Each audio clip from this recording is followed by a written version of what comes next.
کہ خان کے کمرے کے باہر جو ہے وہ لگا ہوا تھا کیمرہ لگا ہوا تھا، جو ان کو نہانے کی جگہ اور جو ان کو انخلا کی جگہ تھی وہ کھلی تھی. یعنی شرمناک جو ہے، شرم آنی چاہیے ان کو کہ ایک کوئی بھی ہو، سابقہ وزیر اعظم ہو یا کوئی بھی پریزنر ہو، کیا اس کی آپ اس طرح سے پرائیویسی میں کیمرے نکال کے اس کو نہاتا دیکھیں یا وہ اپنا انخلا کے لیے جائے اور آپ اس کی جو ہے اس طرح سے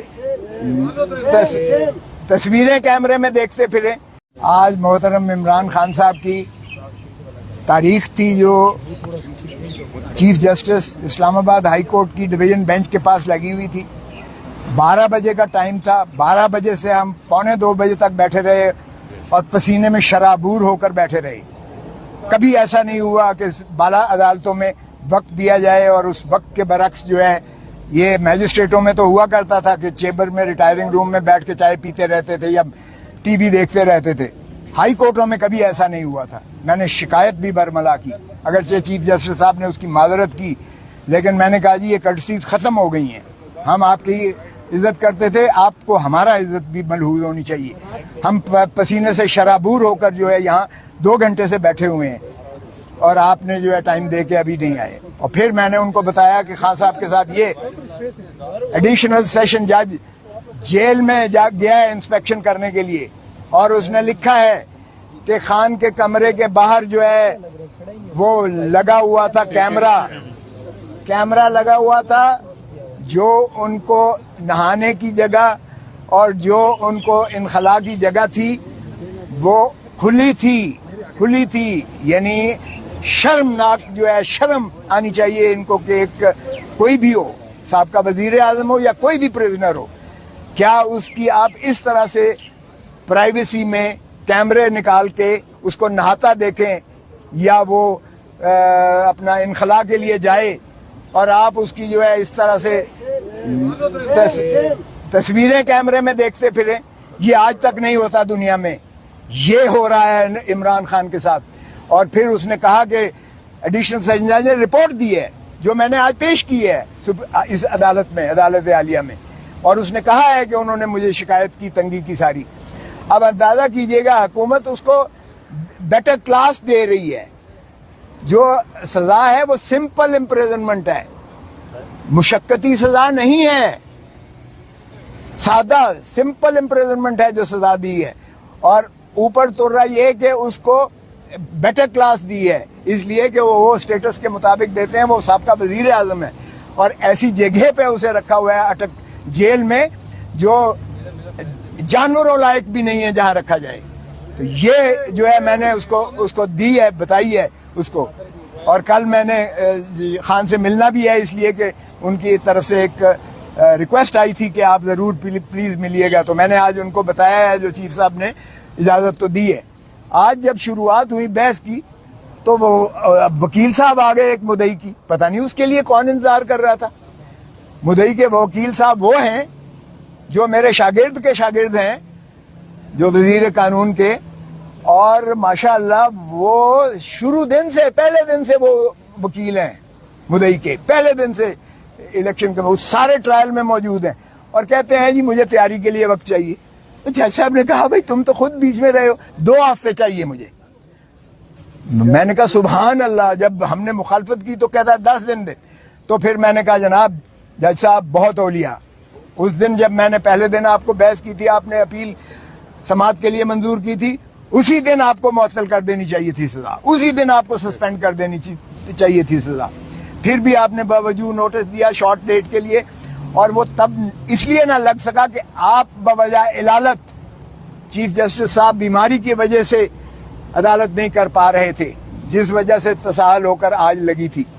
میں نے کہا جی یہ تو نہیں ہو سکتا، اس لیے کہ یہ آپ میری زندگی کا حق مجھ سے چھینا لیں، جو اللہ کے ہاتھ دی ہوئی ایک انعام ہے انسان کو، اور آئین میں اس کا تحفظ کیا گیا ہے، آئین میں اس کا تحفظ کیا گیا ہے. اور یہ ہر دن، ہر لمحہ جو میرا گزر رہا ہے، یہ میری زندگی سے کاٹ رہے ہیں آپ، جس کا کسی دنیا میں کسی شخص کو، کسی عدالت کو اختیار نہیں ہے، کیونکہ یہ بنیادی حقوق سے متصادم ہے.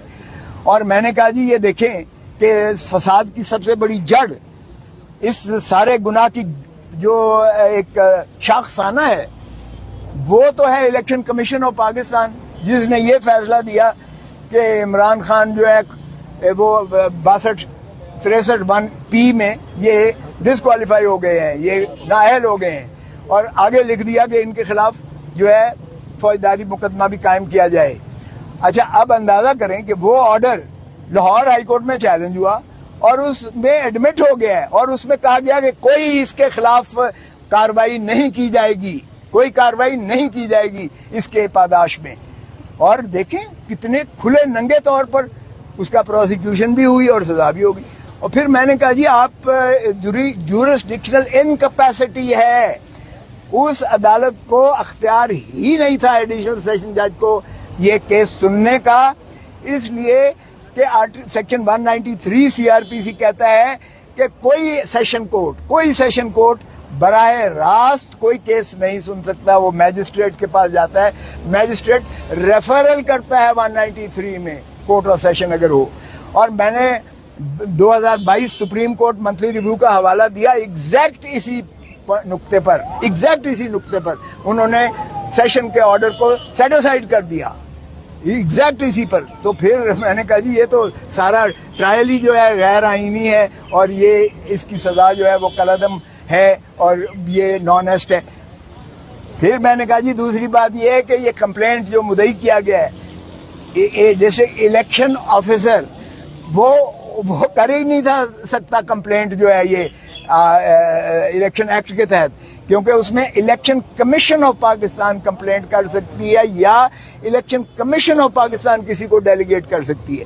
یہاں سیکٹری الیکشن کمیشن نہیں ہے، سیکٹری وہ ایک ملازم ہوتا ہے، وہ کمپلینٹ جو ہے کر رہا ہے، وہ کیسے کر سکتا ہے؟ نہ اس کو کوئی ڈیلیگیشن ہے، سیکٹری جو ہے وہ ڈسٹرکٹ الیکشن آفیسر کو دے رہا ہے اور ڈسٹرکٹ الیکشن آفیسر جو ہے کمپلینٹ کر رہا ہے۔ تو یہ کمپلینٹ ہی جو ہے انکمپیٹنٹ ہے، یہ ناقابل، یہ ایک ردی کا کاغذ کا ٹکڑا ہے جس پر کوئی کارروائی نہیں ہو سکتی تھی۔ اور پھر میں نے کہا جی اس میں بھی لکھا ہوا ہے 120 دنوں کے جو ڈیکلریشن جو فارم، یہ مجھے کوئی توشے خانے کی سزا نہیں دی گئی، یہ سزا اس چیز کی دی گئی ہے کہ آپ نے جو ڈیکلریشن دیا ہے، ہر MNA دیتا ہے، میں خود 10 سال دیتا رہا ہوں، 31 دسمبر کو دینا پڑتا ہے، اور وہ 30 جون پچھلے سال کا جو آپ کے محاصل ہوتے ہیں، جو آپ کے ایسٹس اینڈ لائبلٹیز ہوتی ہیں، اس کا آپ ایک گوشوارہ دیتے ہیں الیکشن کمیشن آف پاکستان۔ تو وہ الیکشن کمیشن آف پاکستان کے اس ڈیکلریشن سے 120 دنوں کے اندر جو ہے کمپلینٹ ہو سکتی ہے، یہاں تو کئی سالوں کے بعد کمپلینٹ ہو رہی ہے، تو یہ زائد المیعاد بھی ہے۔ تو میں نے کہا جی میرٹ کو بھول جائیں۔ ابھی سبسکرائب کریں تاکہ کوئی خبر رہ نہ جائے۔